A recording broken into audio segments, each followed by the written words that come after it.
So এই ব্রেকফাস্টটার এক্সপিরিয়েন্সটা দারুণ। পানির মধ্যে ব্রেকফাস্ট করা হয়তো বাংলাদেশের বিভিন্ন হোটেলগুলোতেও এটা অ্যাভেলেবেল আছে। সো এইখানে এসে আমার জন্য এটা হচ্ছে একটা ফার্স্ট এক্সপেরিয়েন্স। সো এটা কেমন খরচ পড়লো, কি আসল বিষয়, কি খাবার থাকতেছে, পুরোটাই হচ্ছে শেয়ার করব।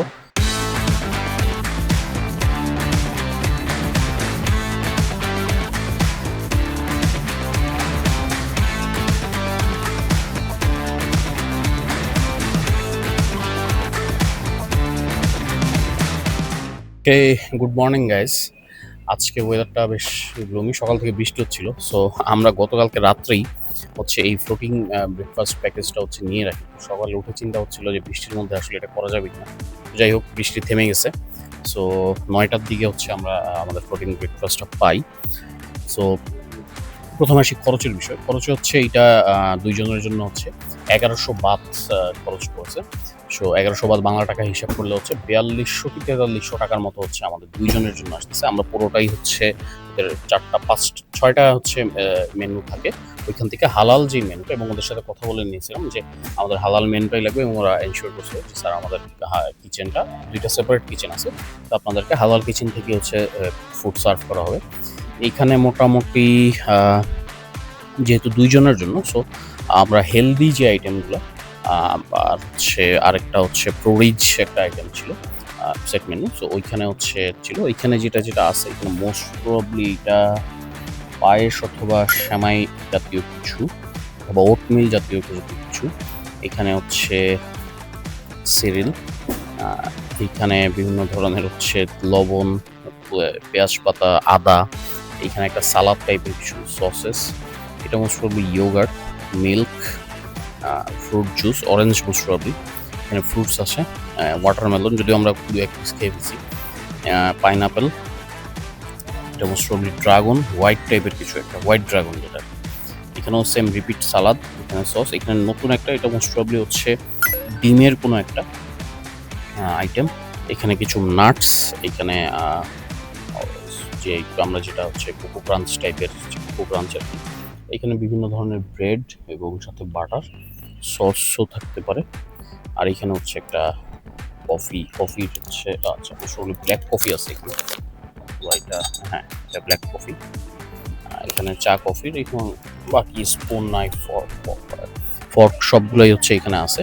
সো মোটামুটি হেলদি হিসেবে ঠিক আছে। আর যদি আমি খাবারের সাথে বিবেচনা করি একটু কস্টলি, যেহেতু এটা একটা ফ্লোটিং এক্সপিরিয়েন্স।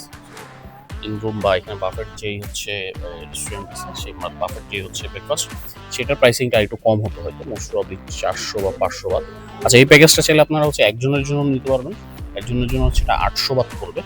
আর ২ জনের শেয়ার করলে বা ২ জনের জন্য হলে সেটা হচ্ছে ১১০০ বাত পড়বে। কিন্তু ২ জনের জন্য হলেও যদি আপনি সেপারেট একটা হচ্ছে এই ট্রে নেন, সেক্ষেত্রে ৮০০ বাত পার পারসন, মানে সেপারেট ২টা ট্রে নিলে ৮ × ২ = ১৬০০ বাত পড়বে। যেহেতু আমরা হচ্ছে শেয়ার করে ২ জনের জন্য, মানে খাবার ২ জনের কিন্তু ট্রে একটাই, সেক্ষেত্রে এটা আমাদের পড়তেছে ১১০০ বাত।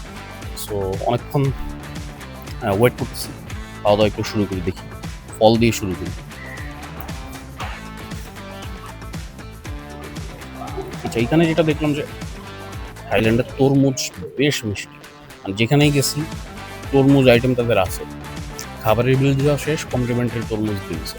রেস্টুরেন্ট থেকে বেরোবো, তরমুজ দিয়েছে, মানে তরমুজ অল ইন অল সব জায়গায় হচ্ছে মোটামুটি আছে। কিন্তু এর মধ্যে একটা জায়গায় তরমুজ কিনে আমাদের একটু বেশ কষ্ট হয়েছে, কারণ যেহেতু সেটা একটা দ্বীপ, আমরা মায়াবেতে গিয়ে হয়তো এতটুকু সাইজের একটা তরমুজের বাটি, সব মিলে ১০টা বা ১২টা স্লাইস হবে, ১০০ বাত নিয়ে নিছে। এরপর থেকে দেখি যে সব জায়গায়, মানে যেটা বুঝলাম তরমুজ আসলে সস্তাই, বাট ওইখানে হয়তো একটা ডিফারেন্ট জায়গা ছিল দেখে ওইটা একটু কস্টলি। যাই হোক, ওটা ব্যাপার না। ওই জায়গায় তরমুজ পাওয়াটাও একটা টাফ বিষয় আর কি। সব মিলিয়ে সকালটা বেশ ভালোই, লোকজন একটু কম, আর ওয়েদারটা চলতেছে। যদি আমাদের ফ্লাইট আছে বিকাল ৫টায়, আমরা এইখান থেকে ১২টায় চেক আউট করে ফেলবো। চেক আউট করে তারপর হয়তো আশেপাশে একটু ঘোরাফেরা করে তারপর ৫টার দিকে রওনা দিব। দেখো ডিমের কিছু একটা, যেটা আমরা নর্মালি ডিম, দুধ, মটরশুঁটি, টমেটো দিয়ে হচ্ছে ডিম ফেটে হচ্ছে ডিমের একটা আইটেম। খিদে লেগে গেছে, অনেকও বাচ্চা, প্রায় ৯টা ৩১ বেজে গেছে। খাওয়া দাওয়া শুরু করি। নেক্সট কী হচ্ছে না হচ্ছে বাকিটা জানাচ্ছি। বাই দ্য ওয়ে, যেহেতু আমি একদমই নতুন কন্টেন্ট ক্রিয়েটর হিসেবে, সো আমি চাইবো আপনারা আমাকে সাপোর্ট করবেন, সাজেশন দিবেন, কমেন্টে জানিয়ে দিবেন কীভাবে কোন ধরনের ইনফরমেশনগুলো আপনারা চান। A to Z থাইল্যান্ডে আমার ভ্রমণ সম্পর্কিত A to Z সব ইনফরমেশন আমার চ্যানেলে পাবেন আদনান 360, এবং কষ্ট করে একটু সাবস্ক্রাইব করে দিবেন, খুশি হব। না করলেও সমস্যা নেই, ভিডিও দেখলেও হবে। কোনো কিছু জানার থাকলে, কোনো সাজেশন থাকলে কীভাবে করতে হবে, কীভাবে দেখলে বা কীভাবে করলে আসলে আমি সামনের দিকে আগাতে পারবো এবং আপনাদেরকে সাথে নিয়েই হচ্ছে আমি আগাতে চাই, সেটা হচ্ছে আপনারাই হচ্ছে আমার মেইন মেন্টর যদি বলি। আমার কোনো মেন্টর নাই, আপনার এই অডিয়েন্সই হচ্ছে আমার মেন্টর। আপনারা কমেন্ট করবেন যে ভাই এইভাবে না করলে এইভাবে করলে ভালো হয়, এই জায়গাটা আপনার ভালো হয়নি, বা এইভাবে একটু কুইক বলে ফেলছেন, অনেক বেশি সো করতেছেন, অনেক বেশি আচ্ছা আচ্ছা করতেছেন। পুরা ব্যাপারটাই আপনাদের উপর ছেড়ে দিলাম। আপনারা যেভাবে গাইড করবেন আমি সেভাবেই সামনের দিকে আগাবো। So thank you for now, see you soon.